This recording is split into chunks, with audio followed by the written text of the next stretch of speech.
Ito yung recipe na parang pinaghalong curry at kare-kare. Tara, magluto tayo ng beef kulma. May beef brisket nga pala ako dito. Season lang natin ng salt, pepper, paprika, olive oil. Mix lang natin yan tapos marinate natin ng 1 to 2 hours. Magpainit lang tayo ng kawali at lalagyan lang natin ng konting mantika. Ipapanser lang natin yung minarinate nating baka.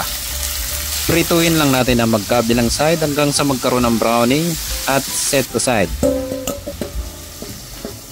Igigisa lang natin ang ginger, garlic, onions. Gisa-gisahin lang natin yan hanggang sa lumabas yung aroma. Saka tayo maglalagay ng curry powder, black pepper, salt, chili, tomato paste.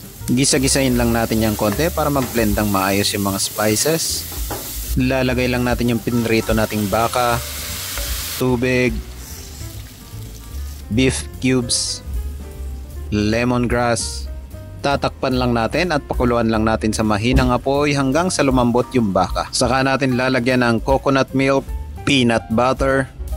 Tatakpan lang natin yan hanggang sa matuyuan or hanggang sa lumapot yung sauce. Na kagaya nito, pwede kayong maglagay ng carrots, patatas, or bell pepper. Depende sa inyo. Tignan mo naman kung gaano kasarap yan. Nung tinikman ko nga to, para siyang pinaghalong curry at kare-kare. Kaya kung mahilig ka sa ganitong recipe, lutuin mo na to. At magsaing ka na rin ng marami. Yun lang. Maraming salamat. See you in my next cooking trip ko.